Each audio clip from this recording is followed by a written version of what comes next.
Hola, continuamos con un nuevo tema en el día de hoy y como ustedes recordarán, en la presentación anterior habíamos visto acerca de la vida. En el día de hoy vamos a cubrir sobre la muerte. ¿Qué es lo que significa la muerte? ¿Cómo es que surgió? ¿De dónde procede? ¿Quién tiene el imperio de la muerte? ¿Y cuál es la obra de Dios para rescatarnos de ella? Eh, Así que entramos a continuación en este tema. Ustedes recordarán que habíamos leído en la presentación anterior sobre la vida el versículo que se encuentra en Génesis capítulo 2 versículo 16, que dice: Y mandó Jehová Dios al hombre diciendo: De todo árbol del huerto podrás comer, mas del árbol de la ciencia del bien y del mal no comerás, porque el día que de él comieres ciertamente morirás.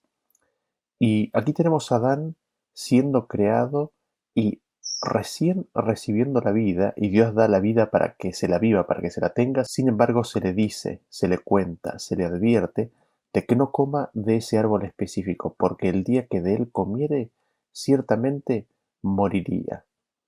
Así, así vemos que eh, hay un nuevo concepto introducido aquí en la historia de la creación, en la cual se le dice al hombre, se le advierte que si toma cierto camino, la muerte vendría a él. Ahora, lo interesante es que cuando nosotros miramos el original de esta palabra, vemos que la palabra muerte o morir se repite dos veces. Y la traducción generalmente aceptada para esta repetición de la palabra, ¿no? Dos veces, es que en forma literal estaría diciendo muriendo morirás, dando la idea de un proceso, ¿no? De que iba a morir en sucesivas pequeñas muertes, parecería, ¿no? Muriendo morirás, de que la muerte iba a venir en un proceso de muerte, ¿no? Eso es lo primero que notamos que quisiéramos destacar de este versículo. Y lo siguiente que quisiéramos destacar de este versículo es el hecho de que, noten ustedes que no dice eh, yo te mataré o te mataré. Seamos cuidadosos respecto de lo que leemos ahí, ¿no es cierto? Lo que el versículo o lo que Dios le dice a Adán es que el día que coma del árbol ciertamente iba a morir. No de que Dios lo iba a matar, sino de que él iba a morir. Y aquí nos preguntamos, ¿qué es la muerte? ¿Qué significa? ¿Qué implica la muerte para el ser humano? Eh, ¿Qué implicancias o qué consecuencias tiene físicamente y espiritualmente, es decir, en relación para con Dios, ¿no? ¿Qué es lo que significa la muerte? Para ello vamos a leer una serie de versículos de los cuales vamos a sacar ideas o conceptos principales, ¿no? El primero que quisiera leer es el que se encuentra en 2 de Samuel capítulo 15, versículo 21, que dice: Y respondió Itaí al rey, diciendo: Vive Dios y vive mi señor el rey, que o para muerte o para vida, donde mi señor el rey estuviere, allí estará también tu siervo. Noten ustedes que la muerte es presentado como algo que es opuesto a la vida. Se tiene una cosa o se tiene la otra, no se pueden tener aparentemente las dos cosas, ¿no? En este contexto. La muerte entonces es algo que es opuesto a la vida. En Josué capítulo 2 versículo 13 nos dice: Y que salvaréis la vida a mi padre y a mi madre, a mis hermanos y hermanas, y a todo lo que es suyo, y que libraréis nuestras vidas de la muerte. Vemos que la muerte entonces es perder la vida, es dejar de tener vida, es perderla. En Salmos capítulo 33 versículo 19 dice: Para librar sus almas de la muerte y para darles vida en tiempo de hambre. La muerte es la pérdida de la vida del alma. La muerte es quedarse sin vida. En Salmos capítulo 22, 15 nos dice: Como un tiesto se secó mi vigor y mi lengua se pegó a mi paladar, y me has puesto en el polvo de la muerte. La muerte es la condición del ser humano de volver al polvo. Recordamos que el hombre fue tomado del polvo, se formó la figura y Dios sopló el aliento de vida. Y la muerte es el hombre volviendo al polvo del cual salió.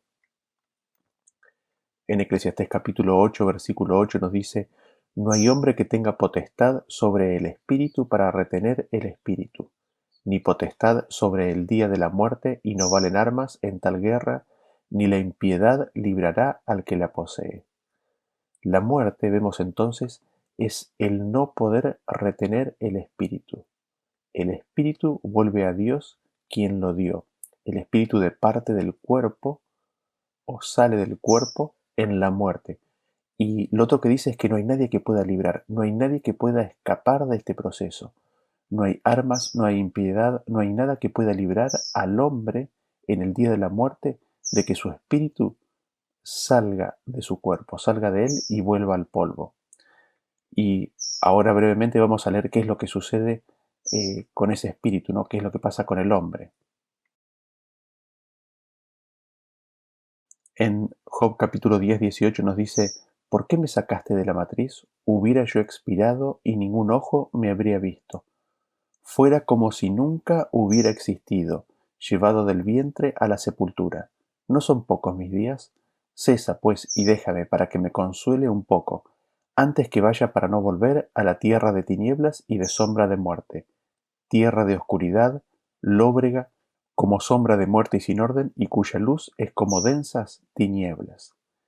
La muerte, vemos, es haber expirado.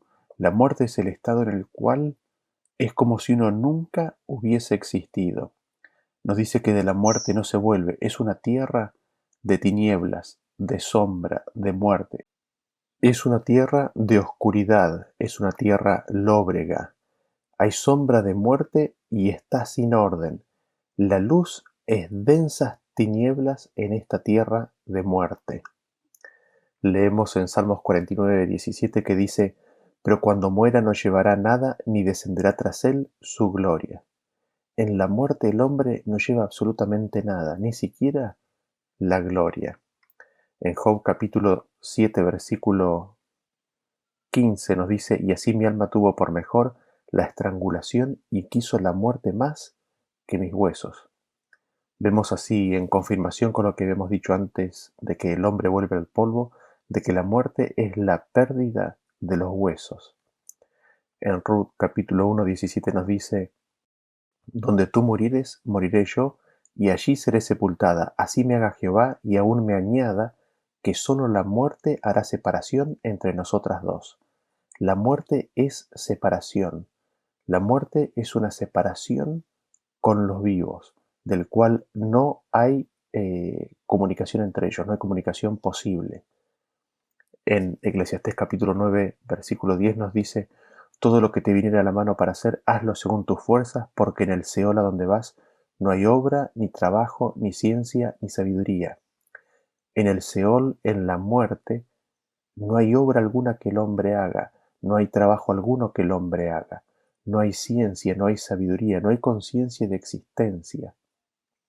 El hombre no vive, el hombre directamente no vive, con lo cual nada puede hacer porque no existe, es como si nunca existiera.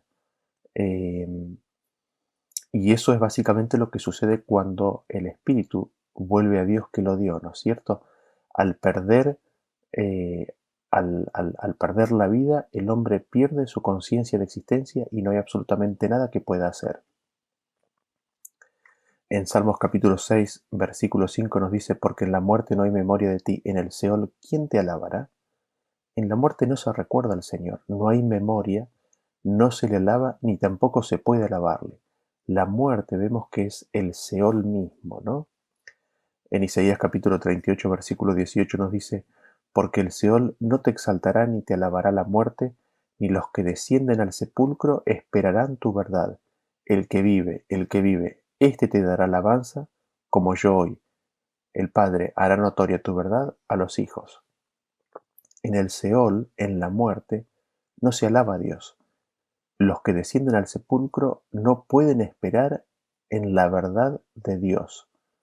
Solamente el que vive puede alabar a Dios. El que está muerto no puede alabar a Dios, no tiene memoria, no tiene actividad, es como si no existiera, no existe. Los que descienden al sepulcro no viven, están muertos y no pueden hacer nada.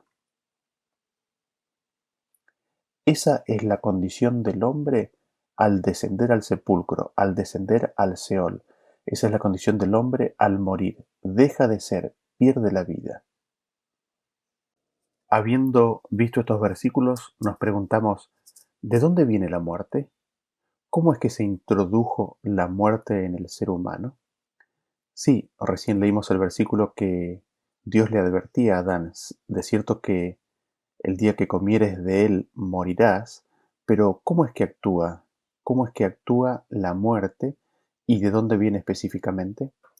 Para ello vamos a leer algunos versículos y el primero que me gustaría leer es el que se encuentra en Primera de Corintios capítulo 15 versículo 21. Dice así: Porque por cuanto la muerte entró por un hombre, también por un hombre la resurrección de los muertos.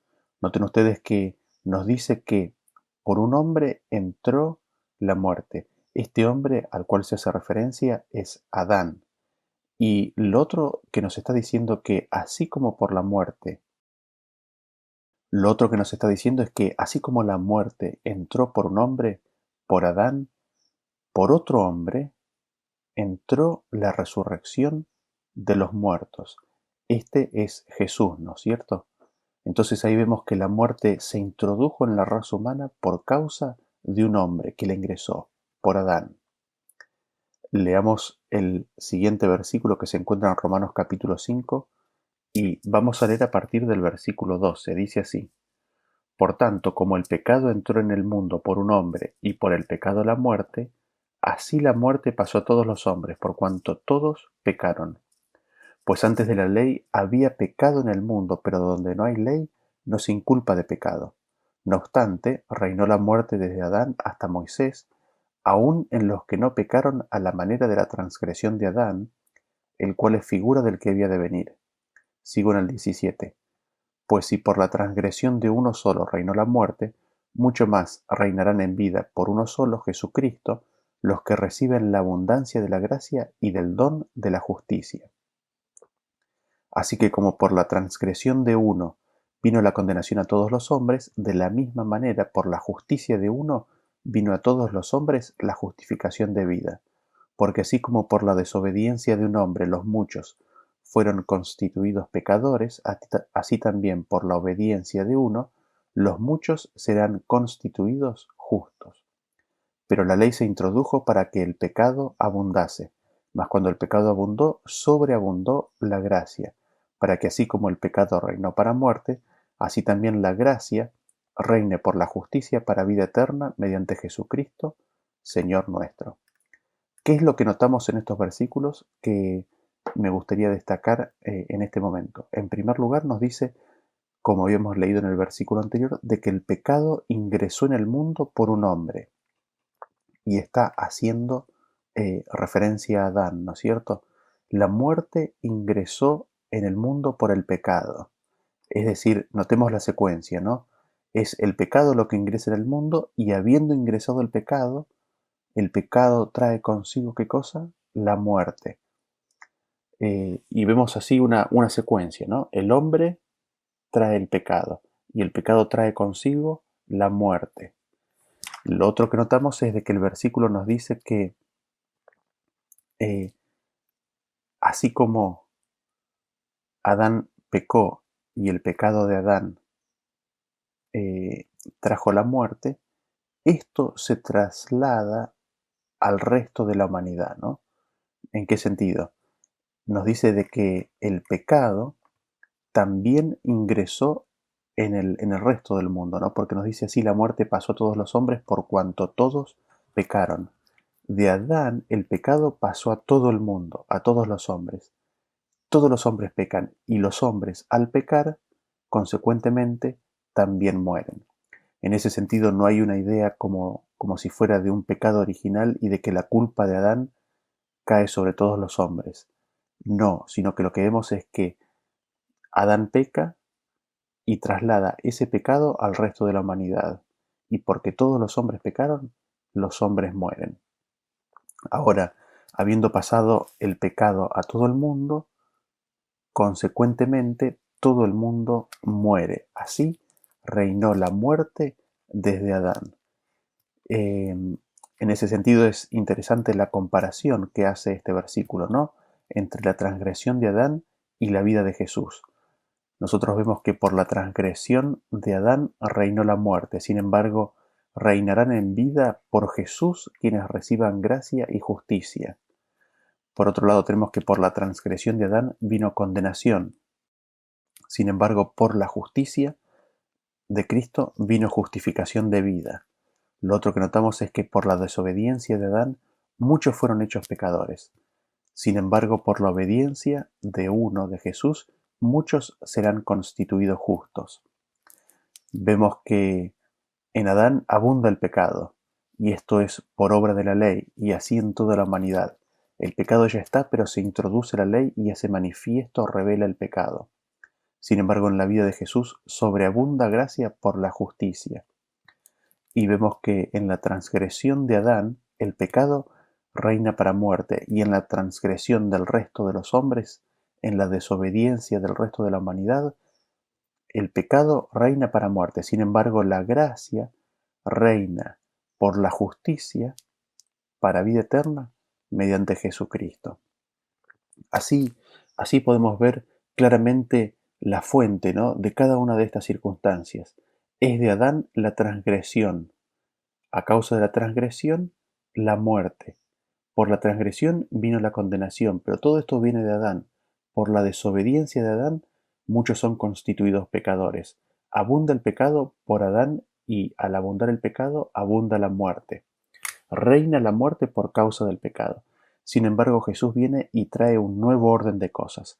Jesús trae gracia, trae justicia para justificación de vida, trae obediencia, constituye a muchos justos.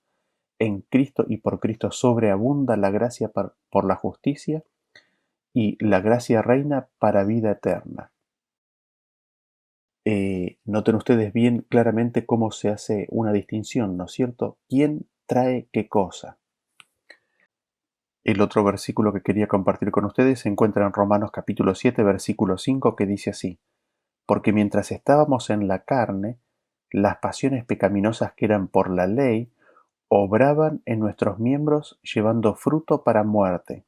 En el versículo 14 dice: porque sabemos que la ley es espiritual, mas yo soy carnal, vendido al pecado. Y el 24 dice: miserable de mí, ¿quién me librará de este cuerpo de muerte? ¿Qué es lo que vemos en este versículo? Que el cuerpo del ser humano, y esta es la herencia de Adán, trae consigo pasiones pecaminosas. Las pasiones pecaminosas son definidas así por la ley, ¿no es cierto? La ley las define como pasiones pecaminosas. Estos son los frutos de la carne. Y estas pasiones obran en nuestra carne y tienen fruto. Su fruto es el pecado, y este fruto, el pecado, es para muerte, para la muerte del hombre. ¿Cuál es el fruto entonces de las pasiones pecaminosas? El pecado. Y el pecado trae consigo la muerte. Así vemos que hay un cuerpo de muerte con pasiones pecaminosas del cual necesitamos ser librados.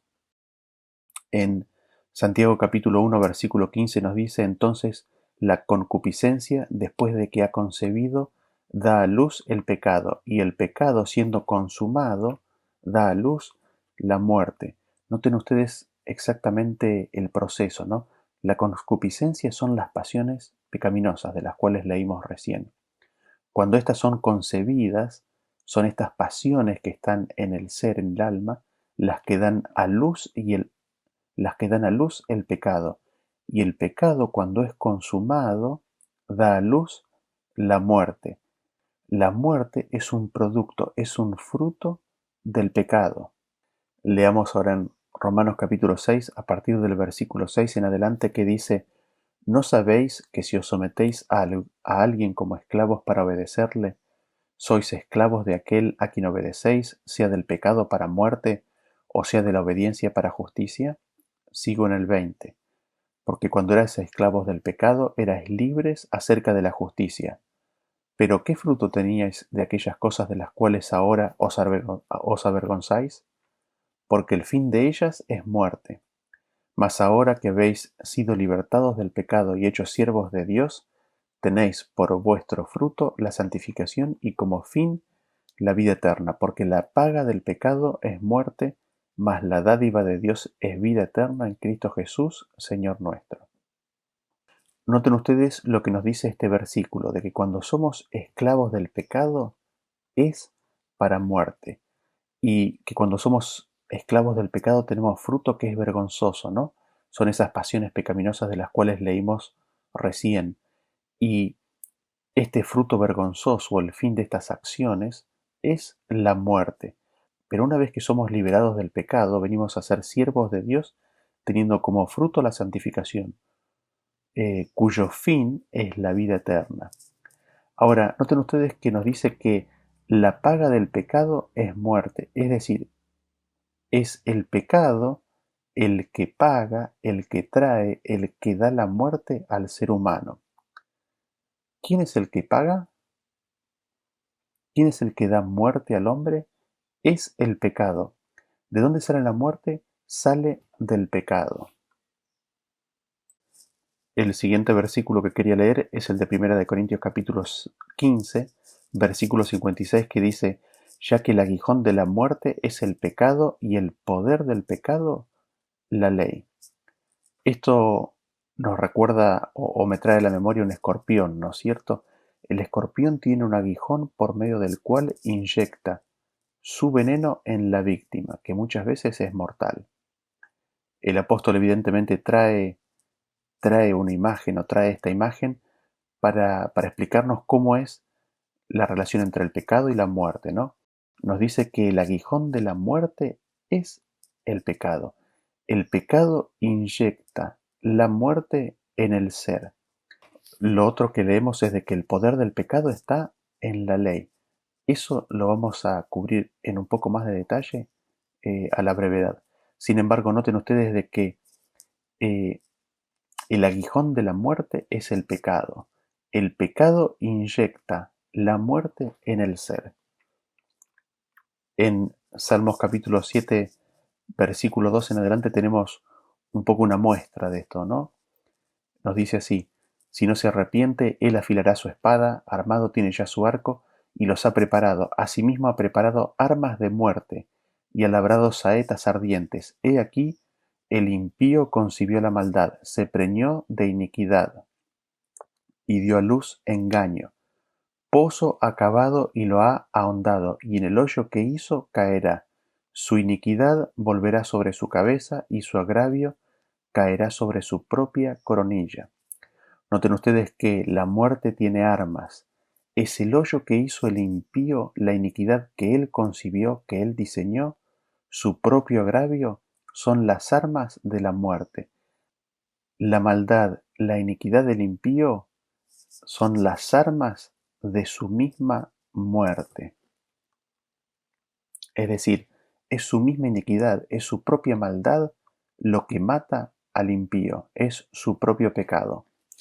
Noten ustedes en Hebreos capítulo 2, versículo 14 en adelante lo que dice. Dice, así que por cuanto los hijos participaron de carne y sangre, él también participó de lo mismo para destruir por medio de la muerte al que tenía el imperio de la muerte, esto es, al diablo, y librar a todos los que por el temor de la muerte estaban durante toda la vida sujetos a servidumbre. Hay varios aspectos que me gustaría destacar de este versículo, pero quizás lo primero es de que Jesús participó de lo mismo que el ser humano de carne y sangre para destruir por medio de la muerte al que tiene el imperio de la muerte. Eh, la palabra tenía ahí o tiene puede ser traducida como tiene. De hecho, así dice en el original, ¿no? Tiene el imperio de la muerte. Eso lo encontramos en algunas versiones traducido de esa forma, como la nueva versión internacional.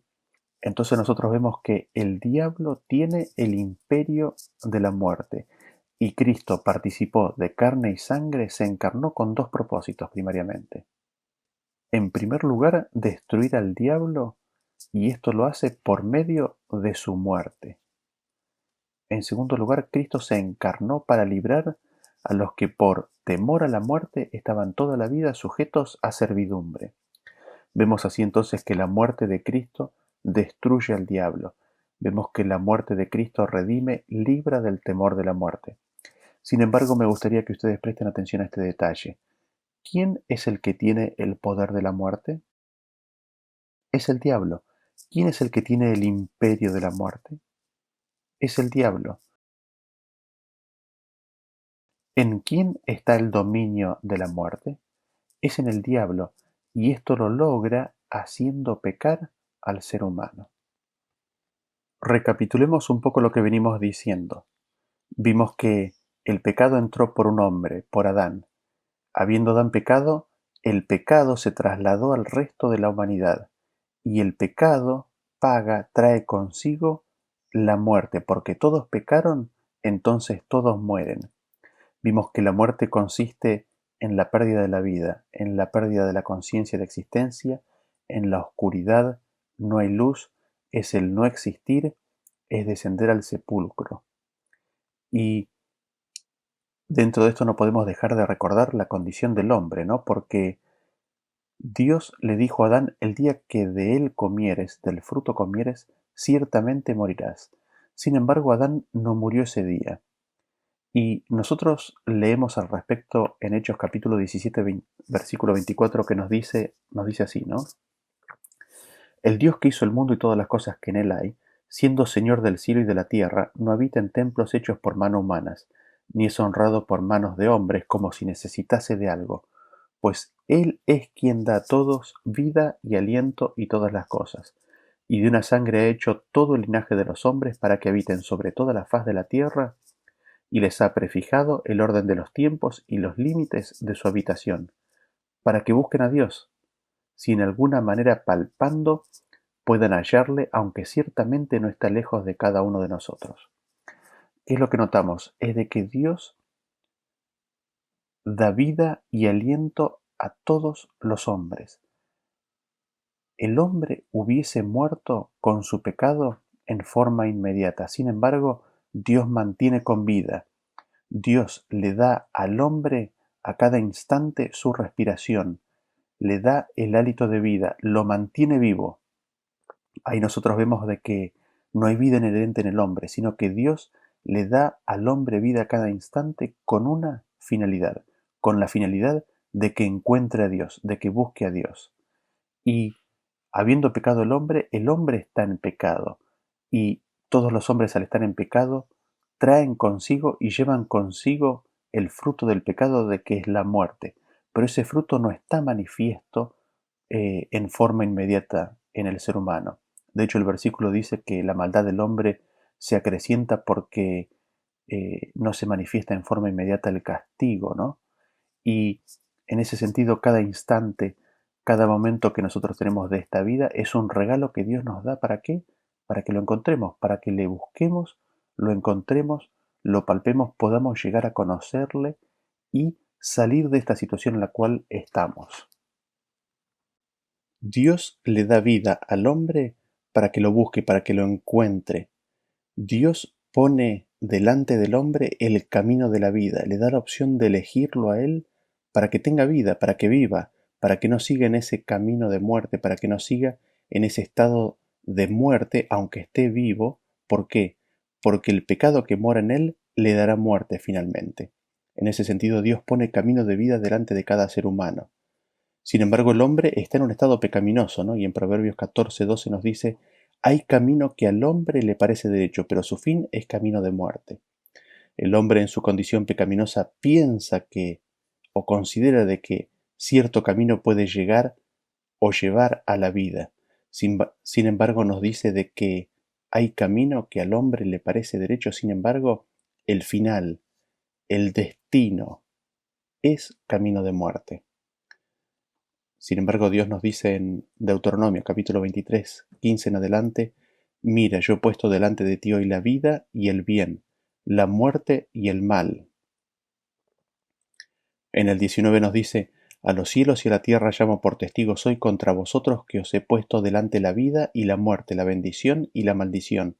Escoge pues la vida para que vivas tú y tu descendencia. Noten ustedes que Dios nos pone delante y nos señala, nos demarca claramente dos caminos: el camino de la muerte y el camino de la vida, que es elegirle a Él. La muerte es opuesto a la vida y el bien. La muerte es el mal, la muerte es el perecer, que los días propios no se prolonguen, ¿no? La muerte es la maldición, la muerte es el no vivir. Sin embargo, Dios nos pone el camino de la vida y nos llama a que lo elijamos. En Proverbios capítulo 15, versículo 24 nos dice, el camino de la vida es hacia arriba al entendido, para apartarse del Seol abajo. Vemos que el camino de la vida es hacia arriba.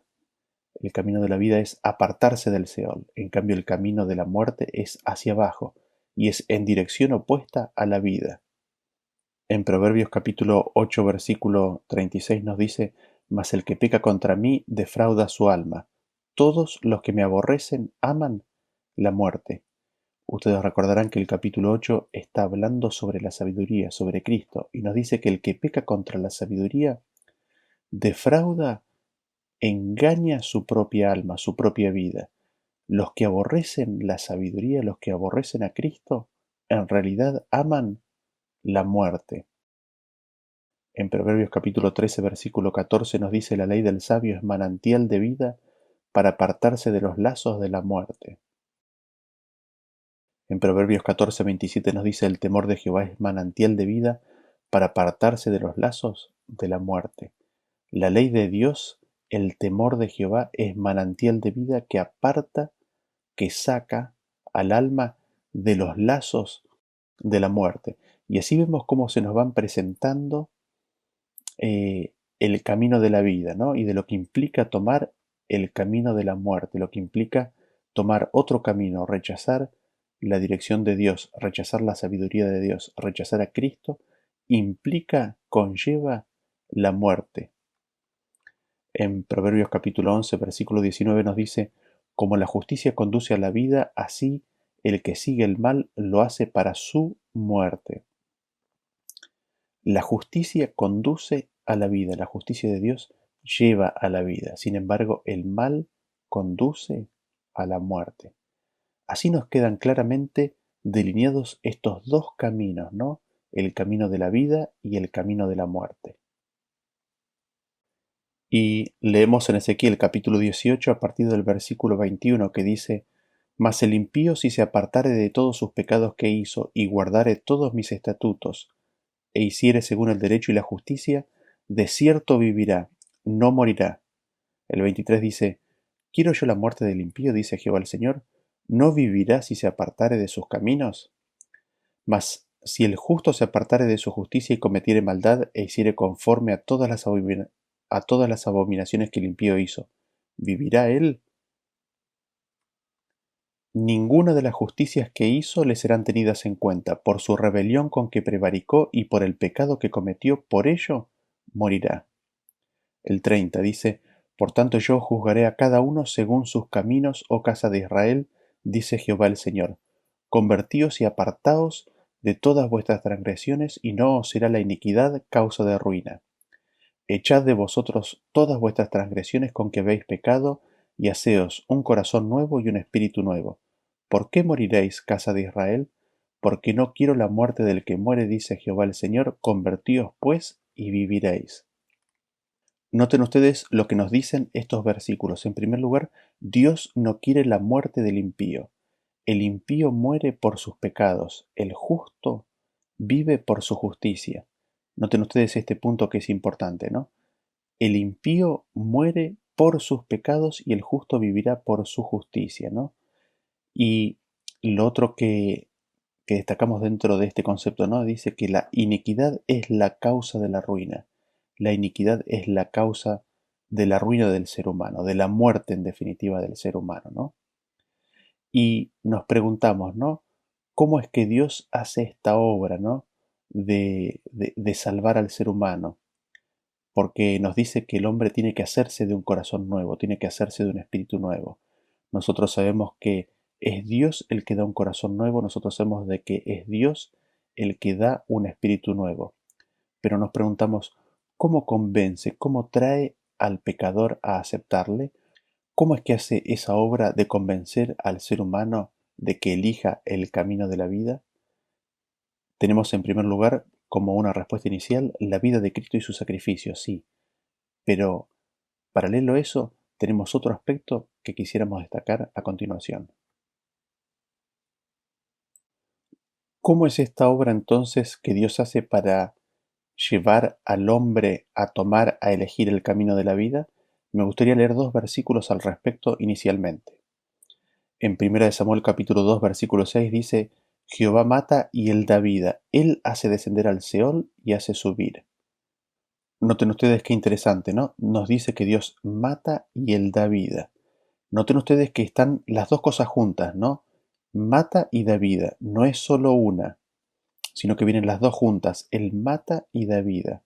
Vemos algo parecido en Deuteronomio capítulo 32 versículo 39, nos dice, Ved ahora que yo soy, y no hay dioses conmigo. Yo hago morir y yo hago vivir, yo hiero y yo sano, y no hay quien pueda librar de mi mano. Nos preguntamos, ¿no? ¿Cómo es que Dios hace morir y hace vivir? ¿Cómo es que Dios hiere y sana? Nuevamente notamos el aspecto que mencionamos anteriormente, ¿no? De que están las dos cosas unidas, hace una y la otra. No hace solamente una, sino que hace una y la otra, ¿no? Dios hace morir y hace vivir. Dios hace las dos cosas juntas. Dios, ese hacer morir y hacer vivir, está explicado o ampliado en Dios haciendo o Dios hiriendo y Dios sanando. Y nos preguntamos, ¿cómo es que ocurre esto? ¿Cómo es este proceso en el cual Dios hiere y sana, en el cual Dios da muerte, hace morir y luego da vida? Esto lo encontramos explicado en los siguientes versículos que vamos a leer. El primero de ellos es 2 de Corintios capítulo 3 versículo 7. Dice, y si el ministerio de muerte grabado con letras en piedras fue con gloria, tanto que los hijos de Israel no pudieron fijar la vista en el rostro de Moisés a causa de la gloria de su rostro, el cual había de perecer, y continúa, ¿no? El ministerio de muerte nos dice que fue grabado con letras en piedras. Está haciendo referencia a la ley de los 10 mandamientos. Vemos que la ley ministra muerte, trae convicción de pecado y al tomar conciencia de ese pecado, la muerte viene a la conciencia del hombre.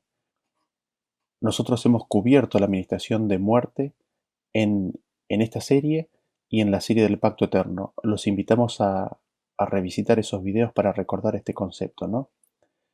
El mandamiento es justo, bueno y santo, pero lo que es el mandamiento es revivir el pecado, lo trae a la conciencia. Y estando el pecado consciente en el ser humano, entonces trae la convicción de muerte, trae la convicción de que el hombre ha de morir por el pecado que mora en él. Aunque no haya ley, habiendo pecado, cuando se manifiesta la ley, viene la convicción de pecado y consiguientemente la convicción de muerte por el pecado que mora en el alma del ser humano. Así es como Dios hace morir y hace vivir. Hace vivir, lo hemos visto en que cuando el pecado abundó, sobreabundó la gracia, ¿no es cierto? Dios introduce la ley para que el pecado abunde en el ser humano, traiga convicción de muerte y al mismo tiempo hace vivir cuando ofrece en ese mismo instante superabundante gracia para que el hombre elija la vida. Así es como Dios trata de trasladar al hombre de su contexto actual, en el cual el pecado mora en él y consiguientemente la muerte, a que elija, a que tome el camino de la vida. Y nos preguntamos qué papel tiene la ley al respecto, porque recién leímos que el poder del pecado está en la ley. ¿Qué relación tiene la ley y el pecado? ¿Qué relación tiene la ley y la muerte? Vamos a leer al respecto Romanos capítulo 7, versículo 7 en adelante, que dice así. ¿Qué diremos, pues? ¿La ley es pecado? En ninguna manera, pero yo no conocí el pecado sino por la ley, porque tampoco conociera la codicia si la ley no dijera, no codiciarás. Mas el pecado, tomando ocasión por el mandamiento, produjo en mí toda codicia, porque sin la ley el pecado está muerto. Y yo sin la ley viví en un tiempo, pero venido el mandamiento, el pecado revivió y yo morí. Y hallé que el mismo mandamiento que era para vida, a mí me resultó para muerte, porque el pecado, tomando ocasión por el mandamiento, me engañó y por él me mató. De manera que la ley a la verdad es santa y el mandamiento santo, justo y bueno. Luego, lo que es bueno vino a ser muerte para mí, en ninguna manera, sino que el pecado, para mostrarse pecado, produjo en mí la muerte por medio de lo que es bueno, a fin de que por el mandamiento el pecado llegase a ser sobremanera pecaminoso. Porque sabemos que la ley es espiritual, mas yo soy carnal, vendido al pecado. ¿Qué es lo que notamos en estos versículos? En primer lugar, de que el pecado se lo conoce por la ley. Si la ley no estuviera en la conciencia del ser humano, no conocería lo que es el pecado. Y nosotros vimos ejemplos de pecados, ¿no es cierto? Esas pasiones pecaminosas. Hay una en específico mencionada en este versículo que es la codicia, ¿no? Sin ley el pecado está muerto, es decir, no existe en la mente del hombre, no hay convencimiento de pecado.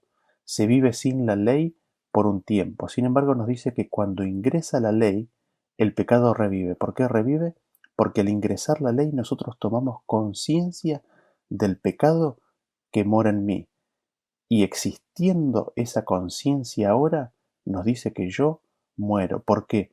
Porque viene el convencimiento de pecado y con ello, al conocer que el pecado mora en mí, viene el convencimiento de muerte, viene la culpabilidad y el convencimiento de que por ese pecado hay muerte.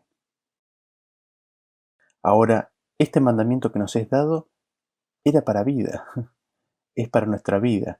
Sin embargo, viene a ser para muerte. ¿Por qué viene a ser para muerte? No porque haya algo malo en el mandamiento, sino porque el pecado mora en mí. El mandamiento es santo, justo y bueno. Y lo que es el mandamiento es básicamente manifestar la pecaminosidad del pecado. Muestra al pecado extremadamente pecaminoso.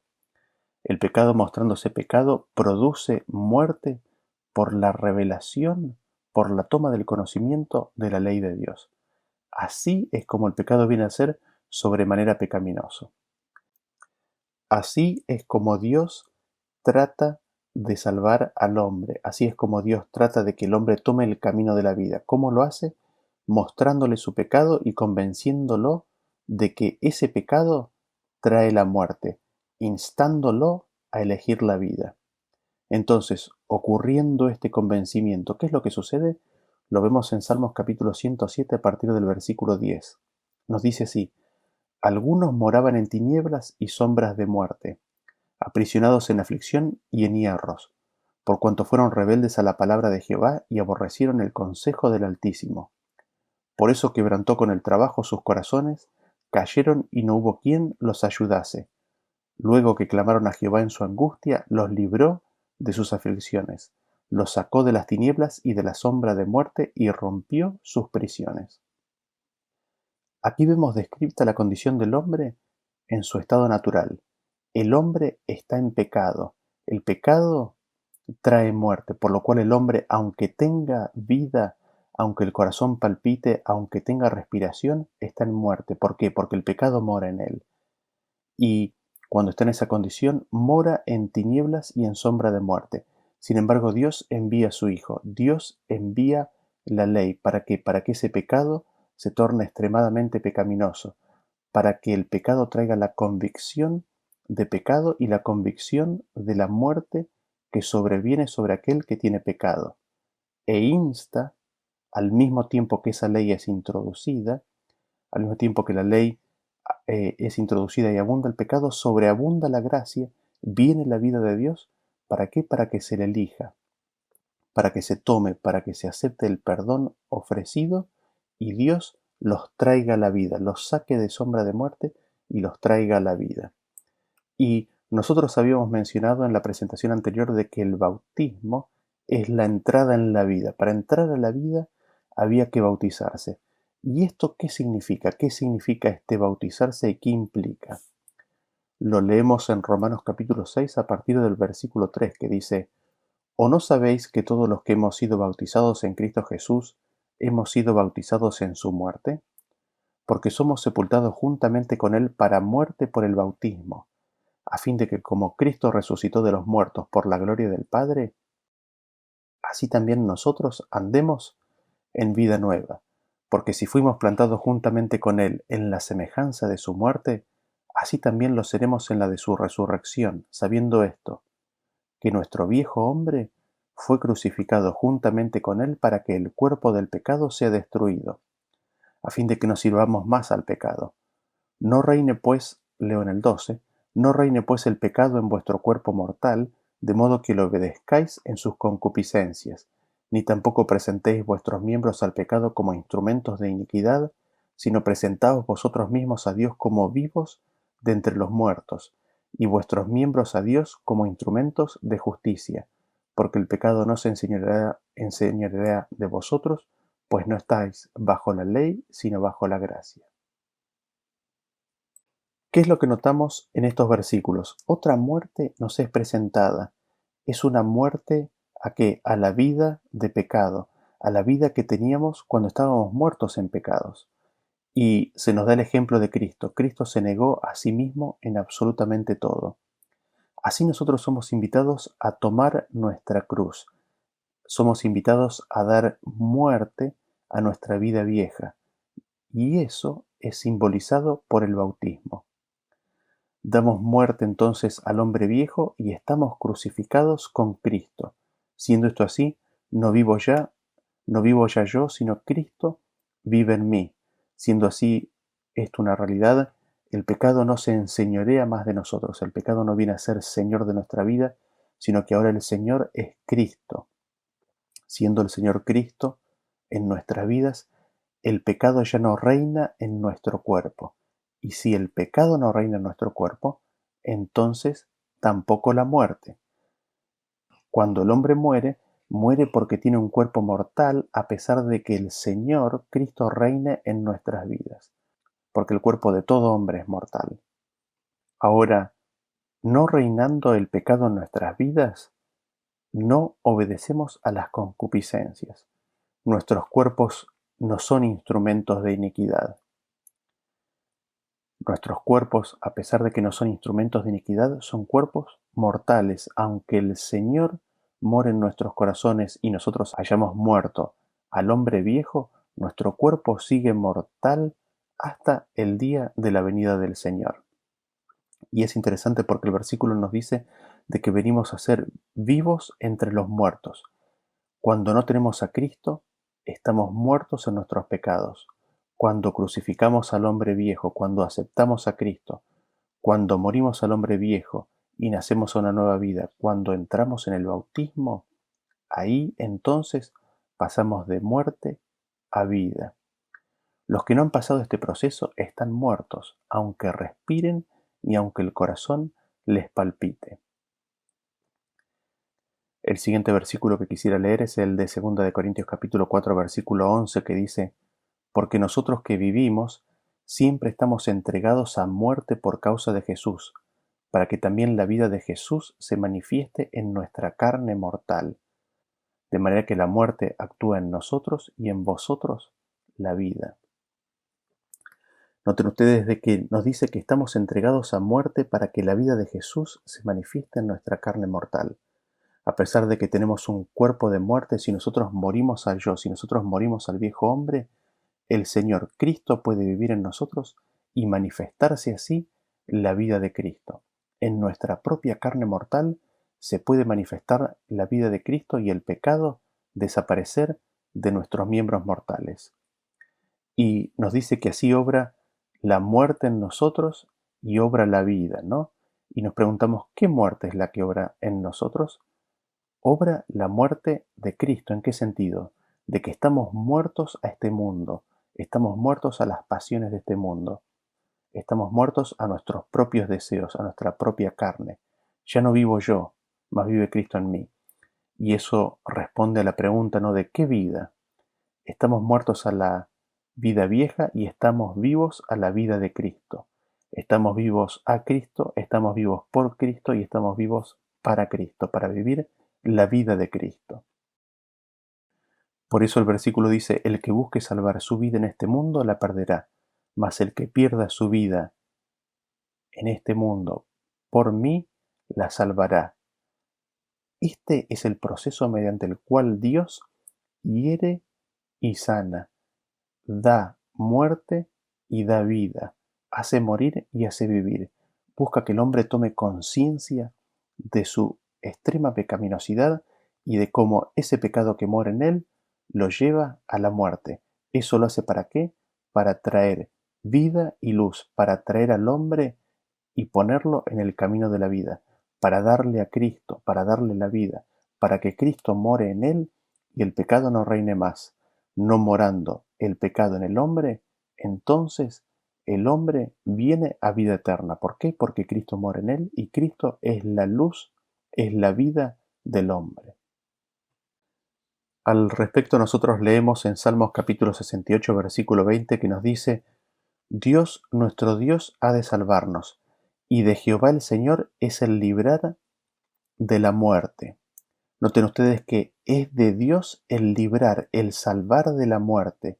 Le es propio, le es natural, procede tan solo de Él el librar, el salvar, el rescatar de la muerte.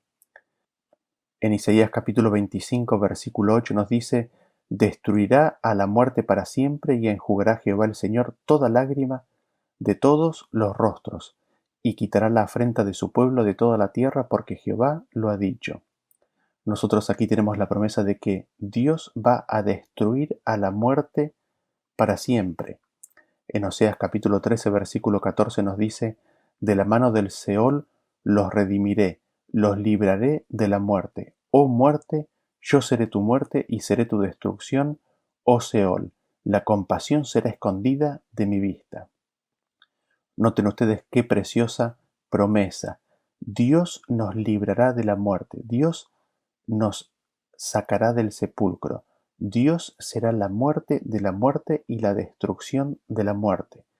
Y es muy prometedor porque dice que Dios no tendrá compasión con el Seol. Será la muerte de la muerte. No tendrá compasión con la muerte.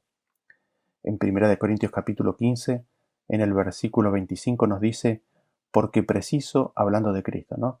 Preciso es que Él reine hasta que haya puesto a todos sus enemigos debajo de sus pies. Y el postrer enemigo que será destruido es la muerte. Noten ustedes que nos dice de que es preciso de que Cristo reine hasta que haya puesto a todos sus enemigos debajo de sus pies. Dentro de esos enemigos que Cristo tiene está la muerte. Cristo es enemigo de la muerte. Cristo no tiene absolutamente nada que ver con la muerte. Cristo va a destruir a la muerte y la va a poner bajo sus pies. El hecho de que Cristo no tenga nada que ver con la muerte, de que sea enemiga de Cristo, significa que la muerte no es parte de las herramientas de Cristo. En Cristo no encontramos muerte. ¿Por qué? Porque Cristo es vida. Es imposible que las dos cosas estén juntas. Cristo es la vida, Cristo es vida. Con lo cual es tan solo natural y propio de que la muerte no le sea propia, no solamente eso, sino que es tan solo natural de que sea enemigo de la muerte y de que la muerte no sea parte de su estilo de vida.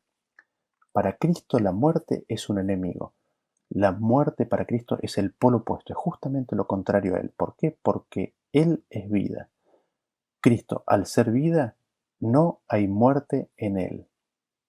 Así vemos que el último enemigo a ser destruido es la muerte. En 2 de Timoteo capítulo 1 versículo 10 nos dice: pero que ahora ha sido manifestada por la aparición de nuestro Salvador Señor Jesucristo, el cual quitó la muerte y sacó a luz la vida y la inmortalidad por el Evangelio. Vemos así que Cristo abolió, quitó, sacó, derrotó, derrocó la muerte, y al hacer esto sacó a la luz la vida y la inmortalidad. Esto Él lo hizo por medio del Evangelio. Y así llegamos a la conclusión de este tema. Gracias a Dios por todo lo que hemos visto, ¿no es cierto? Vemos que la muerte es la paga del pecado. Vemos que es el pecado el que da la muerte. Es la paga que trae el pecado. El pecado da la muerte. Vemos que la muerte está en el poder o dentro del imperio y del control del diablo, y esto Él lo hace haciendo pecar al ser humano.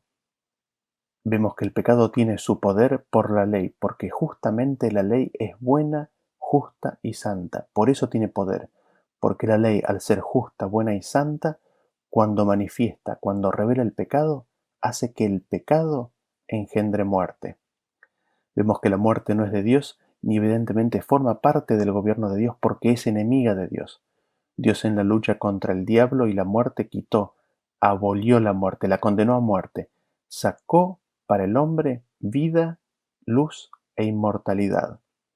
Y así terminamos, concluimos con este tema y nos introducimos o nos preparamos para los próximos temas que tienen que ver con la muerte y Cristo, y qué es lo que Cristo vivió y el análisis de la muerte en relación con la experiencia de los salvos y de los impíos.